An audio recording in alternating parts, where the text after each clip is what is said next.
Hello, Com 115 students. This is Professor Gokin. I'm going to take you step by step through the event planning proposal. My original video had some kind of glitch, so we're going to take you through it on this PowerPoint that I've created this morning.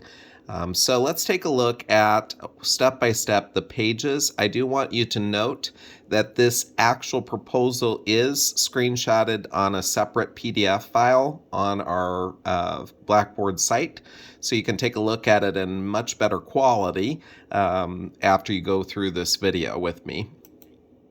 So first and foremost, as you can see here, we have the first page of the proposal.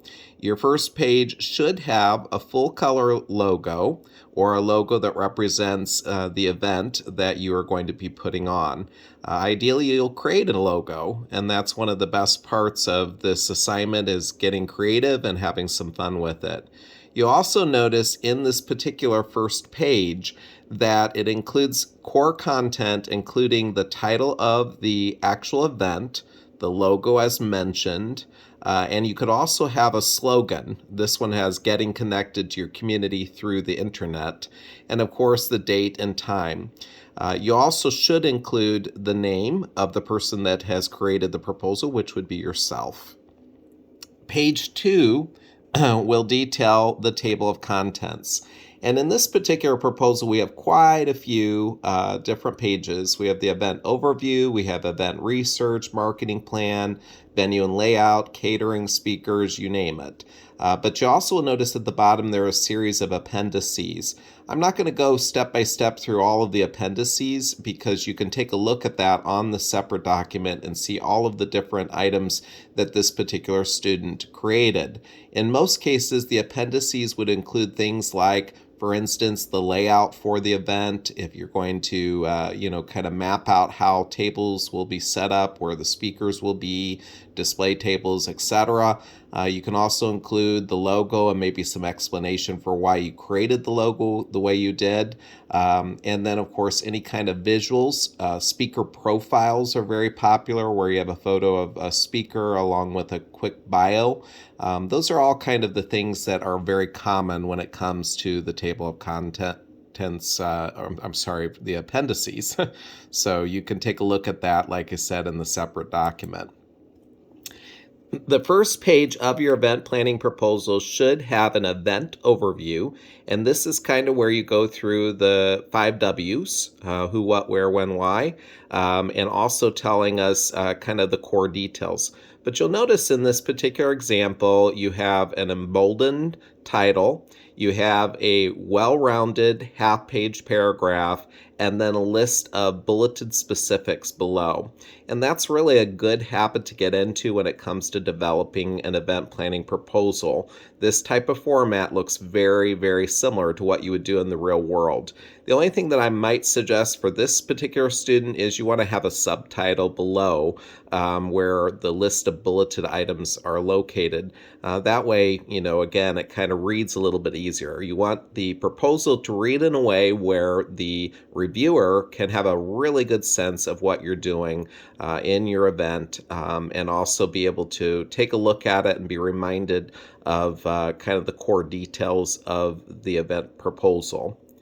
The second page is event research. This is really, really an important part of good event planning proposals. This is where you take a look at what other types of events are being offered that are maybe similar to what you're proposing. And if it's a brand new kind of unique event, you can share that in this particular page. But it's always good to take a look at what's been done both locally and nationally. Sometimes you're going to propose an event that's never been done, for instance, in the Peoria area. And that would be a good way for you to kind of highlight that. Next, we're going to take a look at the marketing plan and recommended targets. It's very, very important for you to spell out on this particular page how you plan to promote the event. Promotions can include things like social media. They can include, flyers, billboards, traditional advertising, all of that. But you're going to want to spell out how you're going to approach your marketing, how you're going to get people to the event. And obviously, you're going to have, a limitation on your budget and things like that. So you're going to want to try to spell this out. But you also will notice, too, On these pages, let's say, for instance, you're going to have a press release as one of your marketing plan items. You may say a press release will be released on this date, and then you'll say, see Appendix A. And Appendix A will be the actual press release toward the end of the overall proposal. So that's kind of how the marketing plan works. Again, well-rounded paragraphs with a list of bulleted specifics that are kind of your step-by-step plan for marketing the event. The next page is the venue layout or venue and layout, and this is where you're going to spell out which venue you've selected. You're going to have pages for each component. So you'll notice we have the marketing, but we also have venue and layout. You should also have one that details your speakers that you've identified, your caterers, all of those different elements should be included. But this is basically a page where you're going to dedicate why you have selected the venue you have chosen, and you're going to detail kind of the features and benefits of it. Things that are important to consider in event planning are things like how well known the location is. Is there ample parking? Are there stairs versus elevators? Is it accessible? You know, those are all things that are important things to consider when you're selecting an event, and also considering your recommended targets for the actual event attendance. So you want to give some thought to that. Does your venue kind of align with the theme of the event? If you're doing something that is team building, are you going to take them to Wildlife Prairie Park and do some kind of team building activities?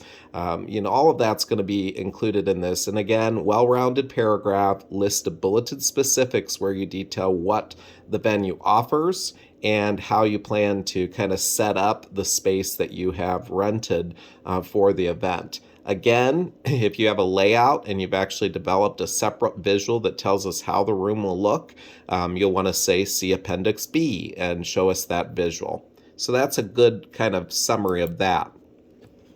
This is also another page that just details the same kind of concept, catering, where you identify who you have selected for catering, but you also want to make sure that you're spelling out kind of the dietary items that you have addressed. It's always in good form to have items that do meet a variety of different kind of dietary needs. One area that a lot of students forget to think about are items that are made for people that have blood sugar issues in particular. Because believe it or not, there are more people out in the world that have issues with diabetes and have to be on low carb diets than there are people who are vegetarian or vegan. Although it's also important to have some items that can attract vegetarians and vegans as well. So try to have a good variety of foods and always think about how you're addressing that.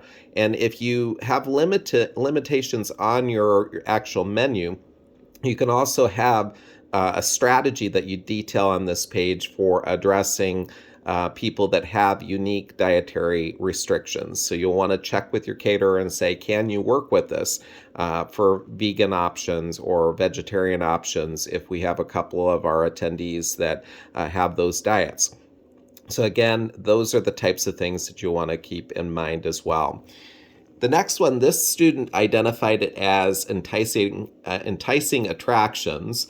I oftentimes call them dangling carrots. These are things that entice people to attend the event.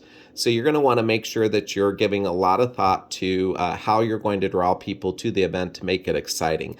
Things that are examples of that are door prizes, raffles. Of course, if you do a raffle, you oftentimes have to have a raffle license, giveaways, all those different types of things. And even the fact that you're having a unique caterer featured sometimes is an enticing attraction. Or if you're offering, like a after work dinner / mixer where alcohol is featured as well, that can be an enticing attraction for some. So anything that you think that can have a draw, you want to be creative with this and have some fun with it.